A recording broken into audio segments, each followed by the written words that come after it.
Join us in the Lunchroom, our new midday talk show where we provide you with food for thought. The Lunchroom, a show that serves a mix of subjects, chatting with the personalities in and out of the news, developments, business, politics, technology, and the arts. In the Lunchroom, you'll get a taste of everything that's adding flavor to St. Lucia. The Lunchroom, weekdays after the news from 12:45 to 2 p.m. Only on RCI. On RCI.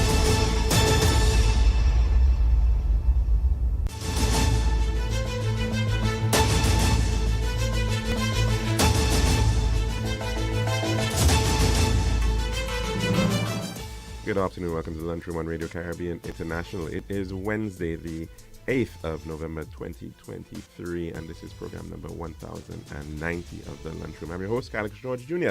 And of course, in addition to FM radio, 101.1 FM, you can also get us at our website, rcistlucia.com. We are also streaming live via our Facebook feed. Just search for the official page of Radio Caribbean International. Of course, be sure to like and share that as well with your friends and family.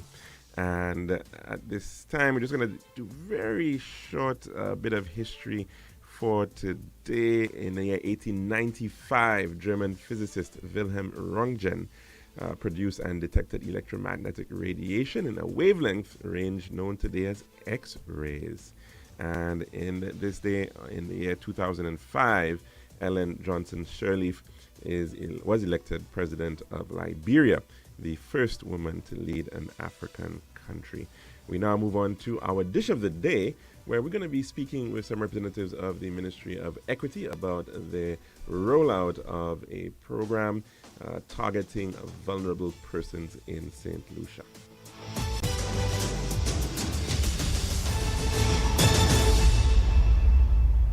The Daily Dish is brought to you the kind compliments of our good friends at Tiles Plus. One tiles for your home, I see. Bathroom, kitchen, pantry.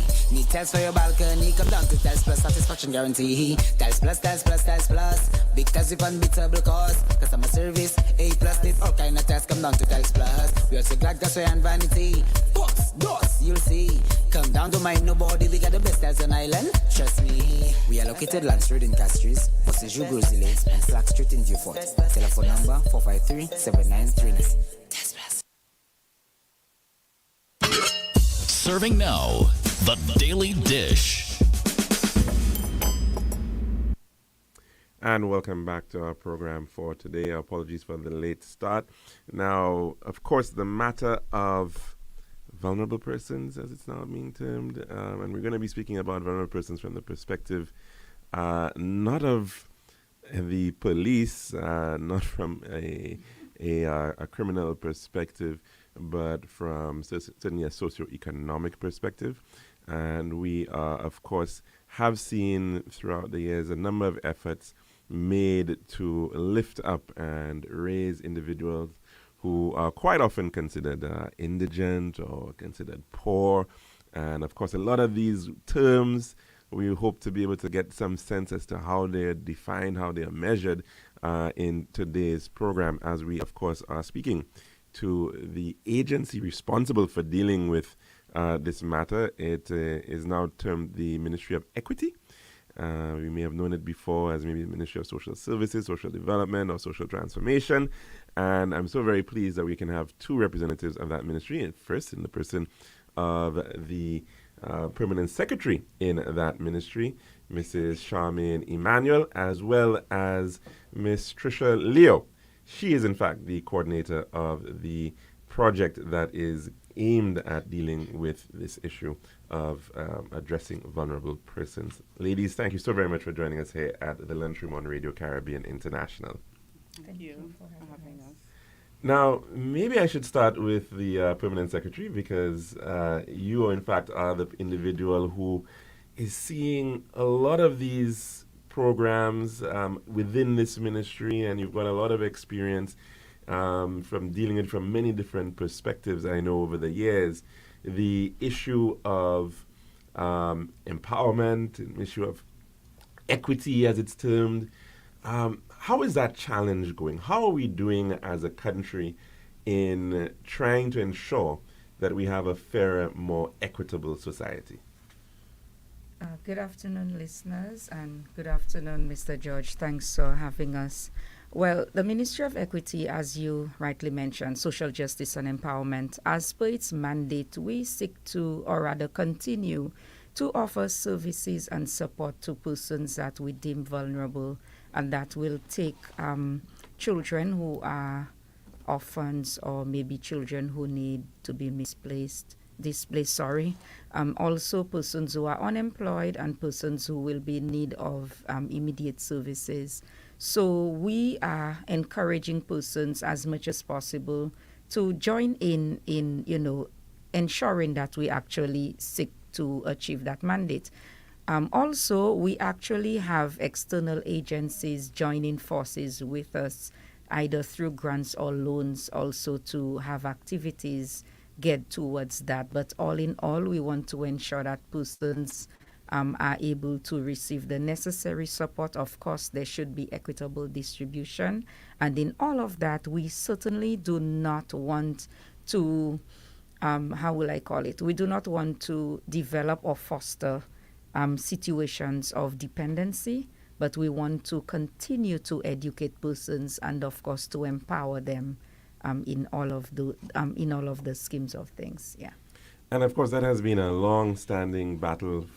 Nearly every country around the world having to deal with this issue of what is quite often called welfare. Mm-hmm. How do you decide, how long somebody should be on a program for, who should be on that program, who requires assistance, who requires public assistance.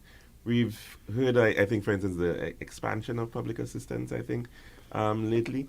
Tell us about this ministry and how you go about, dealing with what no doubt has to be a barrage of individuals coming to you on a daily, hourly basis to look for assistance.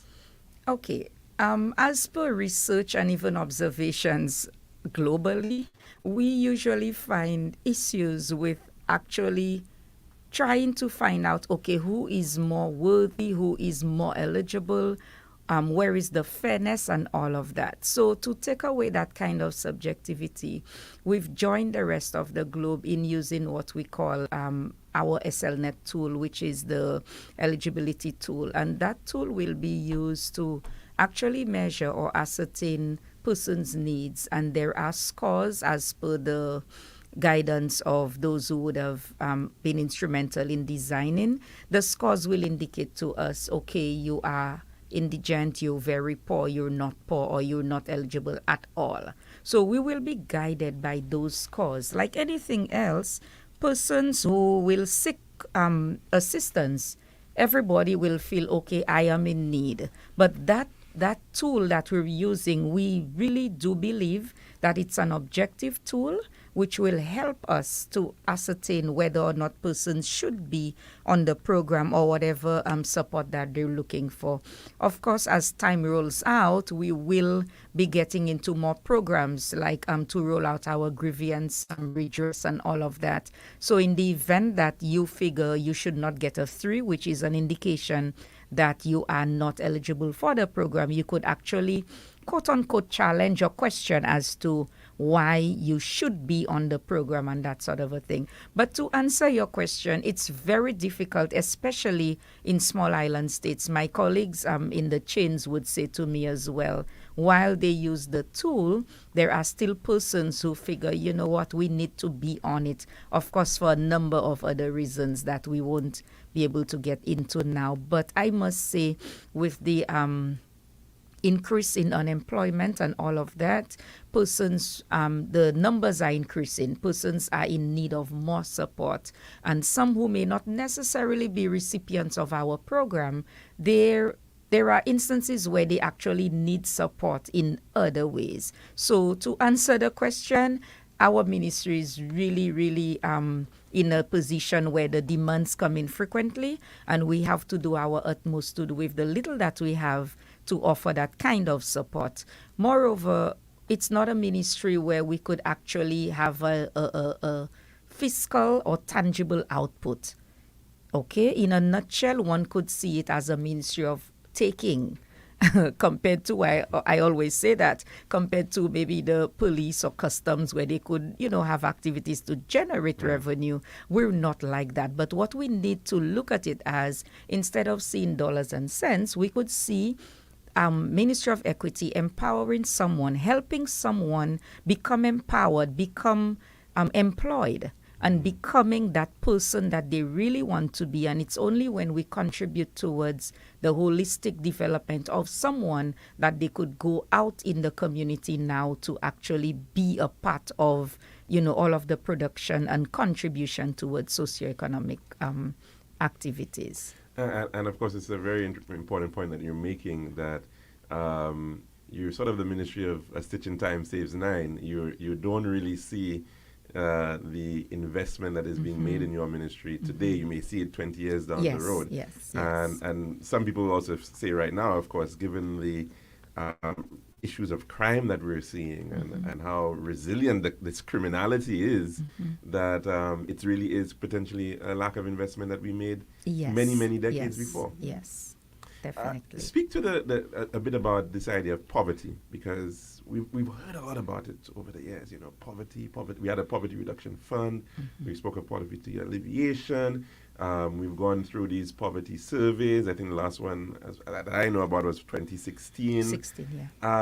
This understanding of poverty being more than just the dollars and of how much somebody actually has in their pocket. Okay, when we speak of poverty, we do not want to only speak of dollars and cents. But again, tools and assessments are used to actually ascertain that kind of definition. And persons will be asked questions as it relates to basic amenities, access to health care. Apart from access, what about availability? What about the ability to actually maybe visit the nearest healthcare facility? So it's accessibility, availability, and all of those things. And of course, the tools and the right questions will be directed, and at the end, one will get that score, or even on a community basis to assess that. But again, our ministry is there to give that kind of support. We do not want persons to remain in a state of quote-unquote poverty for all their lives. One may say that we can't have everybody being rich. That is, until Jesus comes, we will have that. But at the same time, we need to allow persons to live that level of comfort, that level of decency, for want of a better word. And so that in that kind of level, persons will be able to now focus on other things. So this is where an educational opportunity comes in. And if that will come in, then that school leaver or that degree holder will now go out and, make things better to better the household and by extension the community. But we are not shying away from recognizing and knowing too that there are persons who are poor, and our ministry is trying our utmost to see, as much as possible how we could make those persons' lives better. Is it a challenge for you as well? As you're mentioning some of these issues, that yes, you're this go-to ministry for dealing with social protection, issues of poverty, but really and truly some of the challenges that a number of these individuals actually have in other agencies, the Ministry of Health, as you mentioned, or Ministry of Housing, maybe. The act of coordinating, is that a challenge at this point, of getting everybody on board to understand that they, in fact, have that role? I wouldn't say it's a challenge per se. Based on my experience working at the Ministry of Health in a number of areas, and even coming here now, I see a beautiful marriage happening among the agencies, housing, Ministry of Health, education, and persons are beginning to understand that it's not just individual ministries, but it's one government. Okay, and with that kind of collaboration, we could actually make things easier for persons to manage. For example, that collaboration too will prevent what we would consider double dipping, like while one person gets some maybe benefits from Ministry of Health, if we were to offer similar or close enough, in the collaboration, we would be able to rule that out. So we wouldn't have persons benefiting from everything. And of course, others may not have that kind of benefit as well. But I must confess, the team effort and the collaborative spirit among the ministries, it's coming to come, like we would say. And that, of course, will make our work a lot easier. And of course, our spending. Thank you so very much, Mrs. Emmanuel. Now, project coordinator, Tricia Leo, you in fact are responsible for a specific engagement, a specific project of the Ministry of Equity at this time, coming out of COVID-19 and the challenges that many people faced at that time, and of course in the response there. Tell us about the inception, the conceptualizing of this particular project. Well, this project, good afternoon, viewers and listeners, and thanks for having us on this show, Alex. Well, this project was conceptualized by the Ministry of Equity in response, as you said, to COVID-19 and the impact that it had on people's lives. As you would, I think everyone would be acquainted with, people lost their jobs or their means of income, and of course people's health was also affected by the pandemic.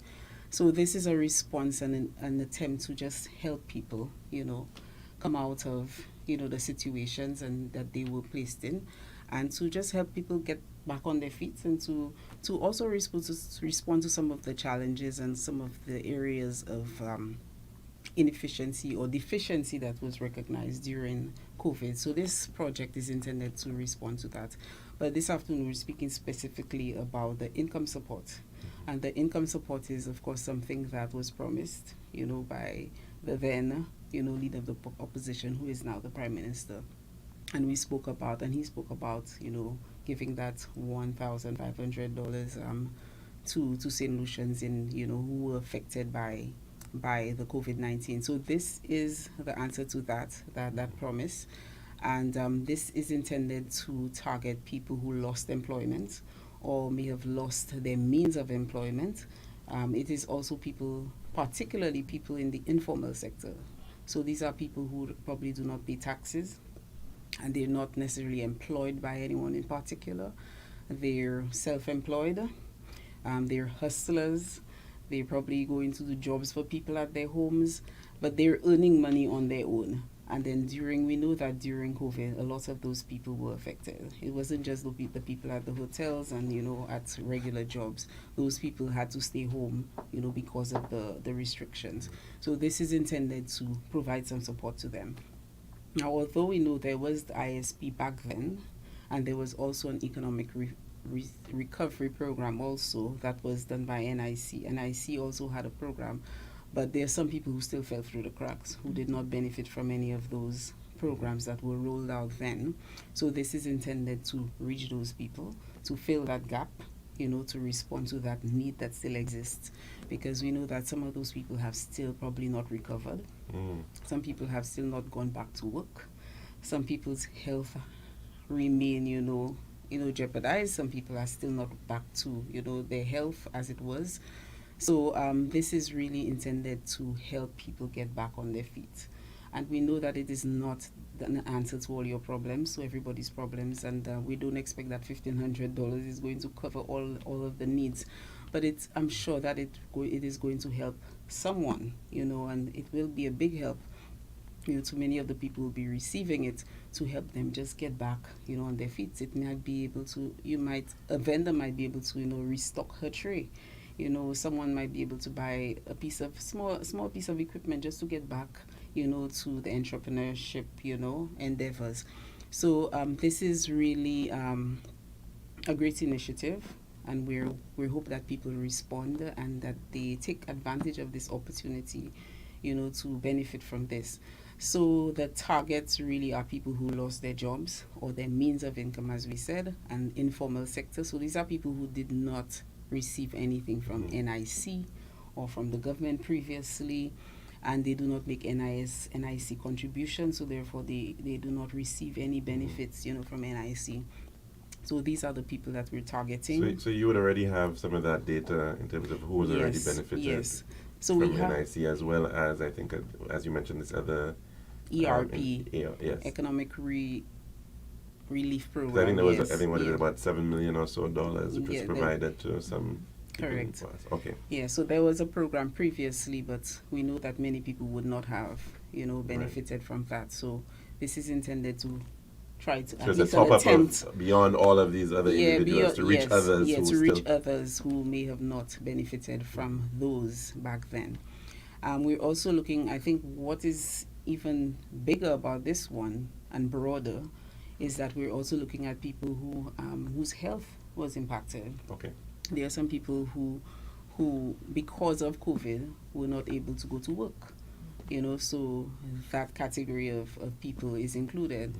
So people who for more than 3 months, we know there was a long COVID. There are people still suffering from long COVID. So people who suffered from long COVID and were unable to either go back to work or to resume whatever means of employment, or income, generation that they had going on at the time, this also allows them to apply to benefit from this. And then we have another category of people who may have lost children under 12, who may have lost a parent or guardian, and then in some cases that would have been maybe the main breadwinner in a household. So we do recognize that though that was also, something that happened and affected people. So we're also extending it to households where there's a child or children under 12 who lost a parent or a guardian. And of course, for all of those categories of applicants, we would require some means of verification, to verify that you do, qualify for this.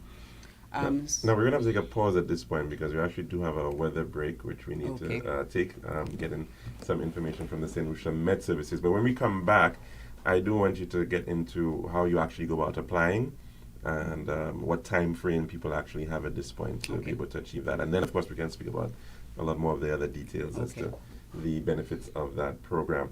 We have been discussing an initiative of the Ministry of Equity and the government of St. Lucia that of supporting safety nets for vulnerable persons who have been impacted by COVID-19 here in St. Lucia. And we've been discussing that with Permanent Secretary in the Ministry of Equity, Mrs. Charmaine Emmanuel, as well as the project coordinator, and she is Miss Tricia Leo. So we'll be right back after this break. This has been The Daily Dish.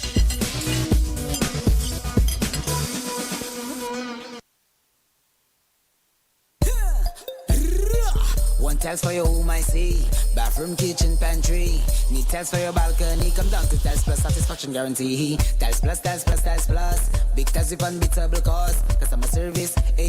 With all kind of tiles, come down to Tiles Plus. We also black gas and vanity. Books, doors, you'll see. Come down to mind nobody. We got the best tiles on island. Trust me. We are located Land Street in Castries, Bosses, Grozile, and Flag Street in Beaufort. Telephone number 453-7939.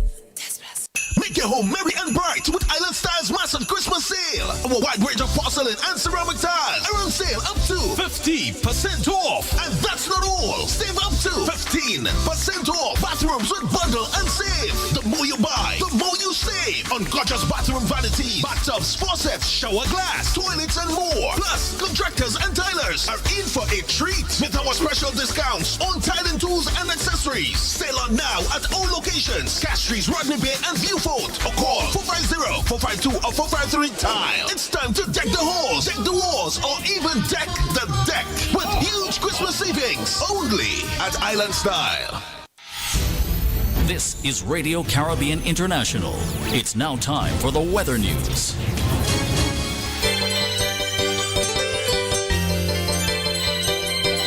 And after, of course, on the 1.1, it's now time for your weather report as of 12 noon today, presented by Island Style Talent Bath.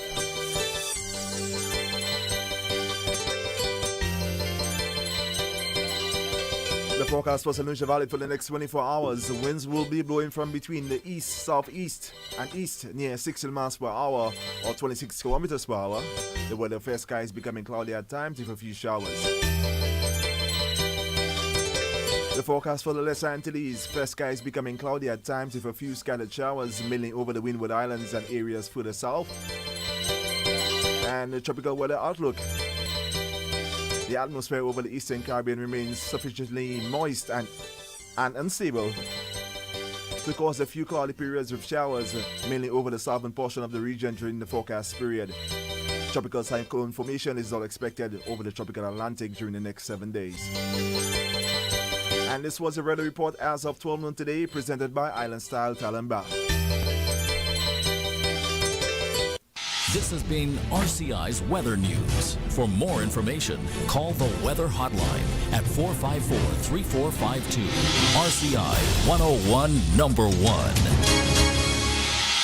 Make your home merry and bright with Island Style's massive Christmas sale. Our wide range of porcelain and ceramic tiles are on sale up to 50% off. And that's not all. Save up to 15% off. Bathrooms with bundle and save. The more you buy, the more you save. On gorgeous bathroom vanities, bathtubs, faucets, shower glass, toilets, and more. Plus, contractors and tilers are in for a treat with our special discounts on tiling tools and accessories. Sale on now at all locations: Castries, Rodney Bay, and Viewfort. Or call 450-452 or 453 Tile. It's time to deck the halls, deck the walls, or even deck the deck with huge Christmas savings only at Island Style.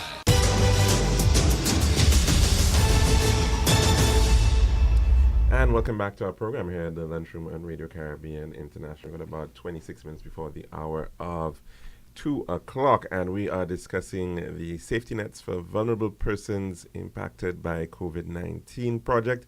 And we've been discussing this with the Permanent Secretary in the Ministry of Equity, Mrs. Charmaine Emmanuel, as well as Project Coordinator, Ms. Tricia Leo. And just before the break, of course, we were speaking, Tricia, to you about the overall idea as to who should benefit, who are some of the people who should be coming forward to apply. Now, you've started this for a little while now, I think a couple of months. Yes. Tell us about how the response has been going. Well, we launched in September. The uptake hasn't been as great as we would like, which is why we've extended the deadline to the 1st of December. So we hope that more people respond so they can benefit, from this great initiative. Now, that's really interesting because normally people would be rushing for quote-unquote free money that individuals could benefit from. Why do you think that is so? Well, it's possible that, many people benefited previously and that excludes them. So that may be one reason why we haven't had the level, of applications as we would like. But we're also doing this so that we reach more people. That may be one reason. Maybe we have not reached everyone as we would like. So we're stepping up our efforts to reach the vulnerable people who require this or who really need this. So we're doing, of course, the media circuits, and we're working closely with, the Office of the Prime Minister and our sister agencies and ministries to get the word out there so that we get those numbers up, because we wouldn't hate to know that we have this money to, that has been approved for disbursement and we can't give it. So we want to encourage everyone listening, even if you don't qualify, but everyone knows somebody who should be able was affected by COVID-19, and means of income can mean so many things. Today I received an inquiry from someone, and his means of income was rent. Okay, right. And we hadn't thought of that. And what he there said are a lot is of senior citizens who might be in that situation. So his source of income was actually the rent that he lost. Because his tenant, could no longer afford the rent. And it's like, we never thought of that, as, something that would qualify someone. So I'm saying this to say, do not limit, yourself to, whether I was actually making an income. It could be various reasons or why people would lose their income. And income can be defined in several ways, so. Yeah, right. And Mrs. Emmanuel, just to join in the conversation a bit there, isn't this part of the challenge, though, that the people who quite often need it the most are the ones who know the least about what is available and are the least capable of accessing the whatever is available being put by the government or other agencies out there? Yes, that's often the challenge. And of course, in terms of applying, and Trisha and I were just speaking yesterday, and we said there's a possibility that persons may feel a bit intimidated as per how you apply. And Trisha has dealt with this beautifully. The ICD centers are out there for persons to actually help upload all of the information. What is this? ICD, they're located in We have a several. few regions. Trisha will pull it up and we'll actually call it out. So you just go in there with the necessary information and they actually help you upload everything and it is done online. All right. Also, persons may be, like Trisha mentioned, maybe not too sure as to how did I lost my income and that sort of a thing. You got it? Okay, so we have the ICD centers in Gara, Moshi, Ancillary, Soufre, Vieux-Fort Town, Vieux-Fort in Larissus, and Miku, and the welfare offices in Castries and Vieux-Fort.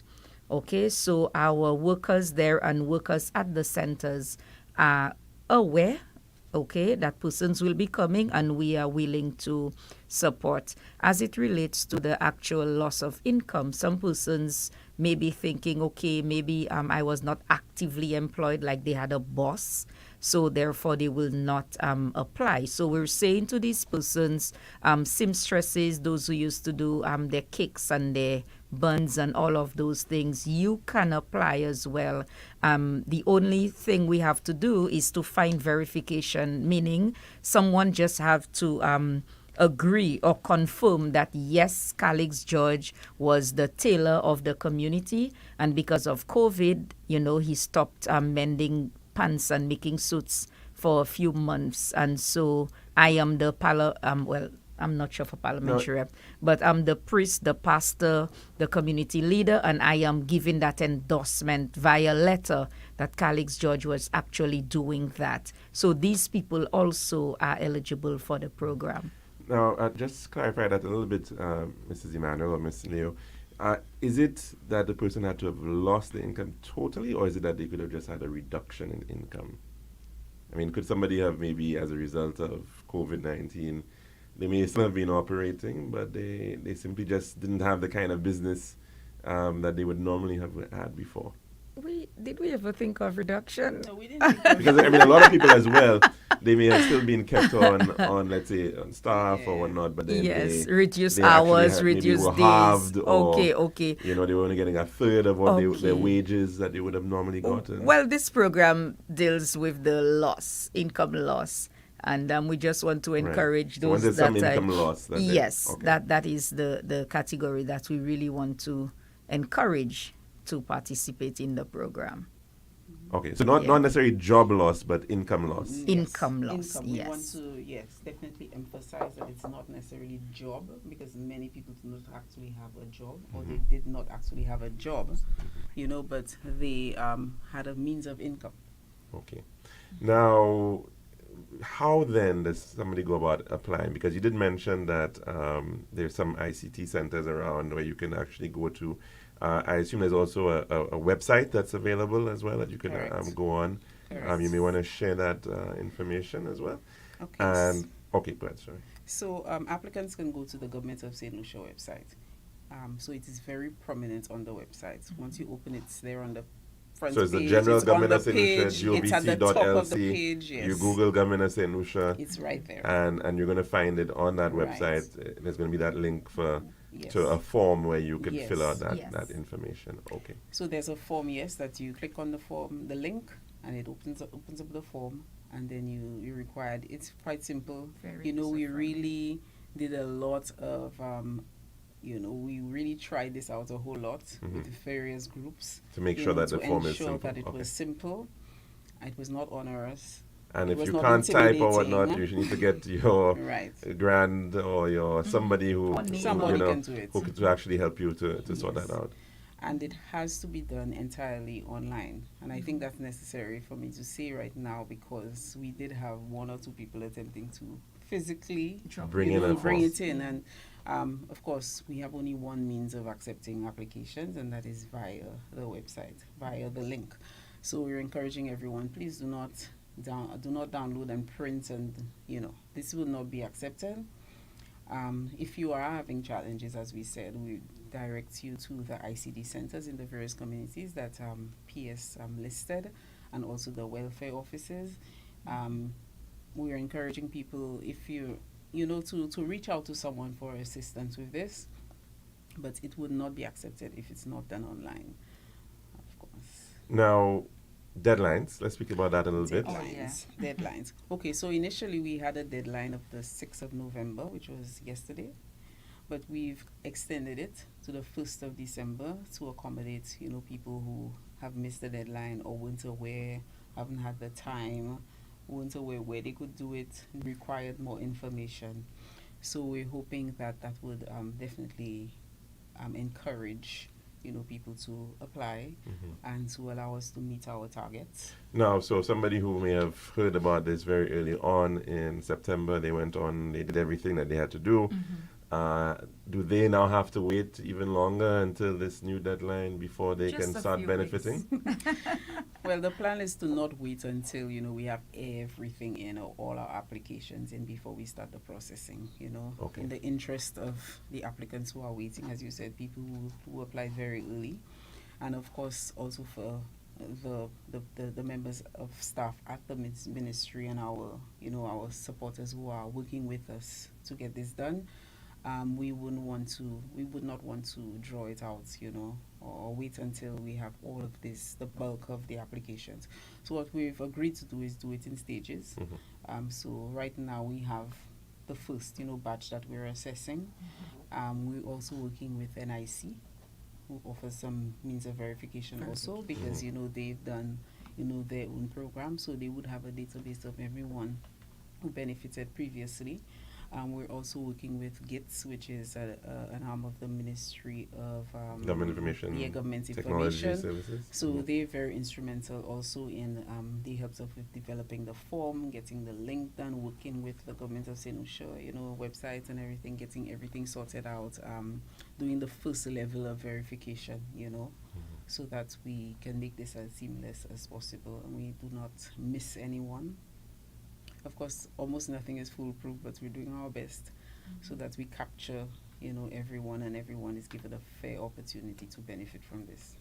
Okay, so I've applied, and I'm now looking at how long do I need to wait before I can potentially, somebody will call me. What's the process going to be in terms of that verification? Okay. Well, if there is need to call, we will call. It's more likely will be about, if we still need to further verify some information. We will be reaching out to people who get accepted for the income support. We would be reaching out. In the application, we've requested people's telephone numbers, their email addresses. We've asked for their banking information, whether they're with a credit union or a bank, so that we can make either direct deposits where necessary, checks where necessary. We have people's information so we can reach out to them and inform them, okay, you have been accepted. This is what's going to happen. Either we're depositing it or you should come in for your check at a designated area. But those finer details, that are supposed to be rolled out will be implemented towards the end, or the points of disbursement are still being ironed out, even more so that we make it as, seamless and painless for people as possible. No, we have to ask these questions because, government is notorious about it's how long it takes to pay people. I know. Just very recently, the Prime Minister was talking about how payables were 100 and something million and they've been able to bring it down. So there'll be a lot of people who want to know, especially people who need this very urgently, how long they're going to have to wait for. Is there a number that they can also call maybe to if they want to follow up and find out the status of their application, so to speak? So the number to call is 468-5108. Okay. 468-5108. Yeah, so someone at the Ministry of Equity will answer and should be able to give information as required. Okay, so December 1 is that cutoff point. When do you think you're going to begin doing actual disbursements? Well, we're really hoping that we can make it a Merry Before, Christmas. okay. Yes. We're Okay. hoping. We do recognize that everything is not entirely up to us at the ministry. There are also some private sector agencies that have to help, and then it will require probably some literally walking across and making those calls on our end to ensure that it happens. And we also recognize Christmas is a time when it gets really busy and people cut off work earlier, than usual. But what we can guarantee is that we will give it our best shot. We will do our best to ensure that we can as much as possible, even if not all, because of course if the cutoff point is December, it might be challenging to get all of those payments in, by Christmas. But at least we want to start with some, the first, batch. So hopefully some might actually get by December the 1st, if even or even before that. Maybe not. Maybe Maybe not, not, okay. because it's a process. It involves, several agencies. We have work with NIC, we work with Treasury, we work with the banks, so there's a lot of verification that has, and certification of lists and account numbers, and all of this has to happen before disbursements are made. So there are a lot of lessons learned from doing, this previously, from doing things with the PAP, the public assistance programs. Just this morning we were having that conversation about some of the lessons that we've learned to improve this, to make it easier, and some of which we'll be implementing, but we work very closely with the stakeholders, and we're just keeping our fingers crossed and doing all what we can on our end to ensure that it is executed in good time. Now, so by Christmas, let's hope, how many people are you hoping to have actually benefited from this program? 4 9. well, in in the perfect world, we would be over 4,000. Okay. Yes, but I do not want to make that level of commitment. Well, I know, but the But, target, what is the the target for Christmas, hopefully we can be maybe a third of that, or halfway there. That's the most I want to commit to right now. But our target is over 4,000, applicants or recipients rather. recipients? Okay. So we're working towards it, but we're encouraging people to apply, because we really want to meet the target. We would hate to know that we have this money from CDB and we can't give it.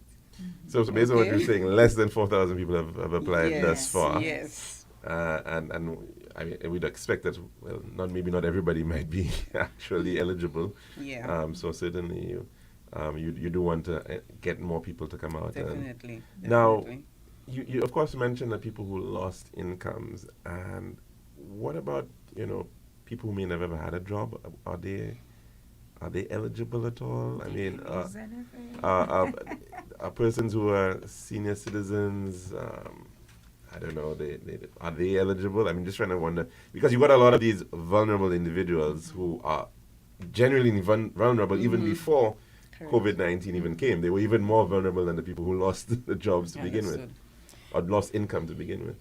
Well, as we said, this is not for everyone. It specifically, speaks to a certain group of people. So what we do encourage people to do, however, is there are other, support systems and programs offered by the ministry to come in and apply for those. There is another component of the project that deals with some of those, Okay. groups of people on a temporary basis, but it's not something we will get into now. But as we have a little time, so as we roll probably this should get out, yes. as we roll it out, we will be issuing, press releases to that effect. But what we would encourage people to do is still apply for public assistance, and then you will, as PS explained, that there is a process of assessment, and if you qualify, yes. But right now, it's kind of premature to speak to some of the others because we haven't quite rolled it out as yet. But we're looking to roll it out by the end of this month, and then we will be issuing a press release, and we could have a conversation about it then. But somebody who's unemployed quite likely may be a beneficiary, even though would they have to say that I lost my job during COVID-19 specifically, well, it's income loss. yeah, Yes, or I that's lost what my it was. income during, Yes. yeah. So It had to have been during. It had to have been as a result of, Because it started and during towards that period. Because if you lost your job last year, it has nothing to do with And it might be very difficult to- yeah. It does. You do not qualify. but they may have lost it during COVID too. Well, So, no, if yeah. you lost it then, Okay. if you lost it then, if you lost your job during COVID and you are still unemployed, yes, you do Definitely. qualify. Okay. Even if you lost your job then or your source of income or whatever then, and we know a lot of people have gone back to doing what they did before. If they were vending or whatever, people have gone back to it. That does not mean you still can't. So you're still You eligible. know, you're still eligible. Okay. Now, I know we've been getting some calls coming through. I'm not sure if we can perhaps take in a few, because I'm sure some people will have questions out there, maybe about the application process. But the number again, it is 452-3046, 452-3046, as well as our WhatsApp number. It is 724-0008. And we're just going to try to squeeze in a few calls as well. Good afternoon and welcome to the lunchroom. What's on your plate today? Hello, good afternoon. Hi, good afternoon. Hi, caller. Go right ahead, please. I'm calling on behalf of someone that is living all the way in Chozel, but she's totally, in fact, legally blind, but has been self-employed and doing like her funds and placemats and all of those things. Right. All during the COVID, things have not been back to normal for her. But she's totally blind, and this is what she makes. Usually, get a little sale off and on with but to sell her. So is she eligible? And again, she's totally will she go to do that? Apply.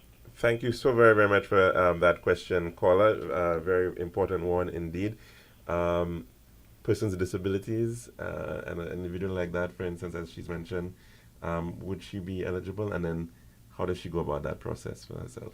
Well, just like any other applicant, she would have to do it, via the Government of St. Lucia website. And if this person, because I think she described, that she was an entrepreneur, making mats and stuff like that, it's the same. It's the same. She would definitely fall in the first category, of people who lost their income.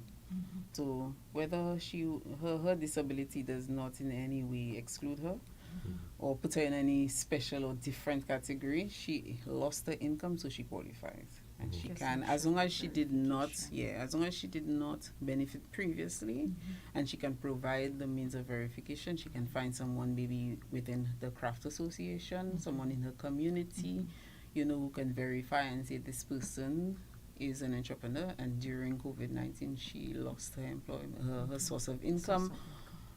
As long as that can be verified, that she can go ahead and apply. Are you targeting or working specifically with associations representing persons with disabilities?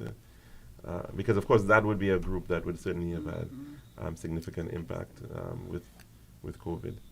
Well, to be honest, we have not specifically targeted them, but I'd imagine that these people would either be able to access the centers, because this way we have reps there to actually do the application for you online if you need that level of assistance.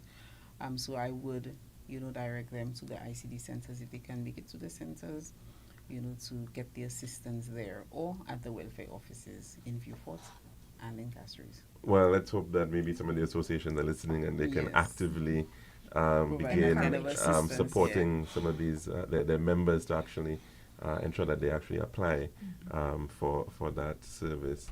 Of course, as you said, aiming for about 4,900. You did mention that there are some other initiatives that are going to be part of this program. When will we be hearing about the rollout of those? Well, you have heard of the feeding program. We launched that about a few weeks ago. So we provided support to some of the existing agencies and organizations that provide, meals to the homeless.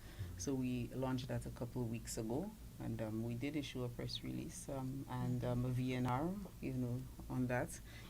We also started an initiative recently with the University of the West Indies. That would be to provide training to teachers. So we have 30 teachers who are registered with ineffective pedagogy and cybersecurity. And that was based on the recognition that COVID also did affect, how people, learning and how we teachers function. There was a need to move from face to face to doing everything online. And then that highlighted some of the deficiencies that existed. Whereas maybe teachers did not have the requisite skills to impart, or to teach, in that modality of teaching. And so there was a need to respond to that and to address that. So this course that the teachers are doing currently is going to provide those skills. And of course, with people being online now, students being online now on the internet, there is also need for that security, for them. So there's a toolkit that has been developed by UE, and the teachers are being taught, or they've been trained in the use of the toolkit. So, but there's more information that will be released in the next week or two on that. So just keep an eye out for that. We also there's some infrastructure work that also will be taking place. Not anything major, but there's a transit home. So we're also converting one of the rooms to an ICT, a resource center. So we're working on that. This is coming on stream sometime next year. And then of course the public assistance, you'll be hearing more about that too. But this is not intended for new applicants, but people who are already on the wait list. This project is going to provide some temporary relief to them. Okay, Yeah. wonderful. So it's good to hear what's going on there. And December the 1st is the deadline. You still have more. You've been given we an still have extension time. Yes. of over 6 weeks or so to be able to apply for the Safety Nets for Vulnerable Persons project. Possibly about $1,500. It's across the board. Everybody's getting the same amount. Yeah. At this one-time payment of 1,500 EC dollars. And if you've lost income during COVID-19, even though you're back to work or you were impacted, you can certainly benefit. So this is being provided through the government of St. Lucia and the Caribbean Development Bank as the financing agency here. And we've been speaking with the project coordinator for this project, Ms. Tricia Leo, as well as Permanent Secretary in the Ministry of Equity, Social Justice and Empowerment, Mrs. Charmaine Emmanuel.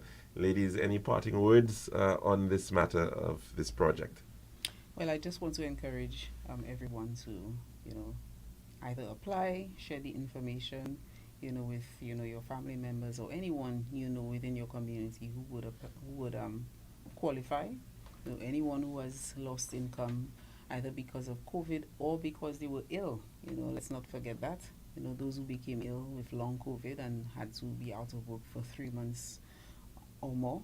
And of course, children who lost a parent. They are also beneficiaries. So I just want to encourage everyone to not miss the deadline. It is again the 1st of December. So a child can actually... Not the child, but the house, it will be the parent or the guardian who would apply on behalf of the that child, who has lost a parent or guardian. Okay. And children up to the age of 12. Up to 12 and under, yeah. And under. Yeah, okay. 12 and under.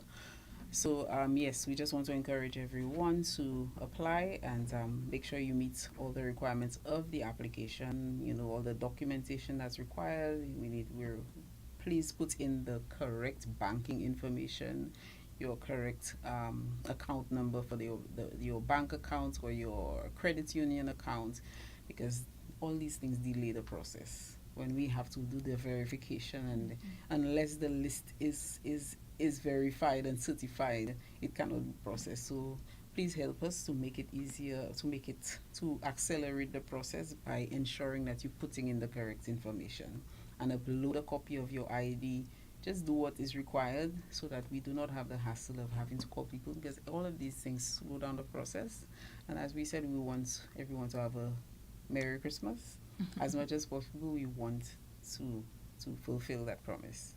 Thank you so very much, Tricia. And P.S., any parting words from you? Okay, I discovered earlier, Tricia and myself, we do not like to fill in forms, especially online. Oh. So we kept going over it to ensure that it's user-friendly and to the point. So I am convincing the potential applicants that it's extremely simple. Follow the prompts and persons are there to assist. And again, we feel maybe people feel either bogged down or intimidated to just do that. But it is extremely friendly, and also you could go to the government website and do that. Of course, we await those application forms so that we could process on a timely manner. And we really, really want to, in fact, we've given ourselves the deadline of this is a Christmas gift. I would love to have had, extra income, not extra, but income towards Christmas, so you could buy something nice, something different, something new. We really want persons to be happy in this upcoming season of sharing and festivity, and we really, on our part at Ministry of Equity, to encourage persons to apply, and so that they could actually be the rightful beneficiary of this ISP. Wonderful. Thank you so very much, Mrs. Charmaine Emmanuel, Permanent Secretary in the Ministry of Equity, as well as Project Coordinator for the Safety Nets for Vulnerable Persons Project, Ms. Tricia Leo, for being our guest here today at the Lunchroom. And of course, thanks to the listeners. We do hope you can join us tomorrow for another program, God willing. I'm your host, Alex George Jr., saying goodbye.